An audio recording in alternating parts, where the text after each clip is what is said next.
motivo da gente estar aqui hoje é podermos falar um pouco sobre o que nós chamamos de tempestade de citocinas.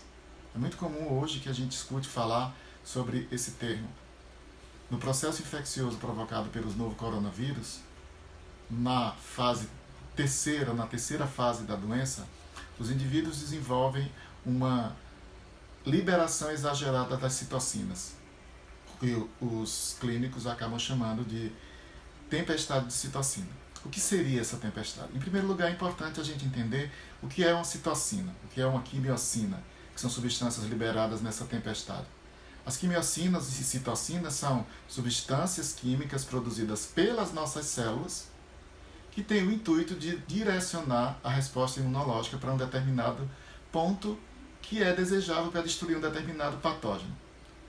Um exemplo, se você tiver uma infecção por uma bactéria extracelular, é importante que seja liberado um conjunto de citocinas que leve a uma destruição dessas bactérias por células que são imunologicamente competentes.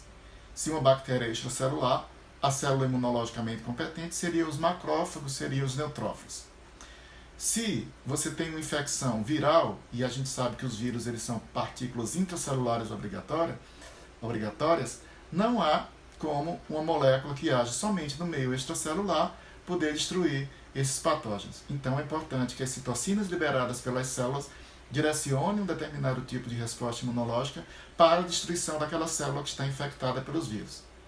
E aí é importante a gente lembrar que se uma célula infectada por um vírus é destruída, é uma célula nossa que está sendo acometida naquele momento. Não pelo vírus, mas pelo nosso próprio sistema imunológico. No caso da tempestade de citocinas, o que acontece é que é uma liberação exagerada dessas moléculas, fazendo com que o nosso organismo responda de forma muito exacerbada a um processo infeccioso. Diga-se de passagem que, liberando uma grande quantidade de citocinas, as sequelas serão muito grandes também. É importante lembrar que no processo infeccioso viral, na maioria das vezes o que acontece é uma liberação de citocinas que é controlada.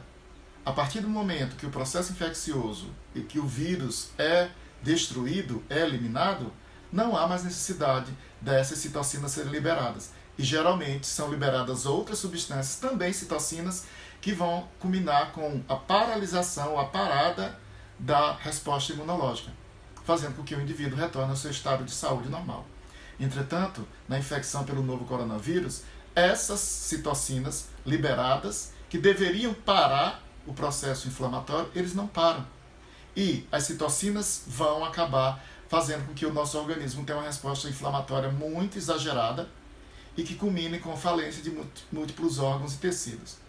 A mais comum, que se fala muito hoje em dia, é no aumento da interleucina 6, que é uma citocina pró-inflamatória que vai sinalizar para o nosso organismo a migração de muitas células e liberação de mais citocinas por essas mesmas células no ambiente orgânico, onde está havendo o processo infeccioso. A interleucina 6, que é produzida por uma série de células do nosso organismo, é liberada em grande quantidade, fazendo com que a resposta imunológica cresça de forma muito exagerada.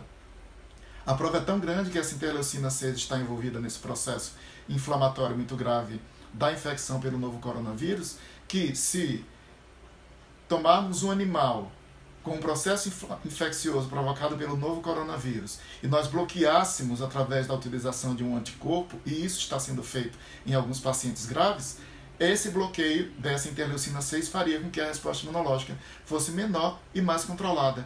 Ou seja, aquela tempestade de citocina não iria acontecer. É importante lembrar que essa tempestade de citocinas ela não acontece em todos os pacientes. Ela acontece somente em um número de pacientes e que geralmente culmina com o desenvolvimento de uma síndrome respiratória aguda grave.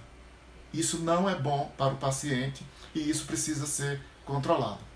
Espero que tenha ficado claro. Em um próximo momento a gente pode explicar novamente alguma dúvida que tenha ficado. Meu nome é Fábio e eu sou um virologista falando de vírus.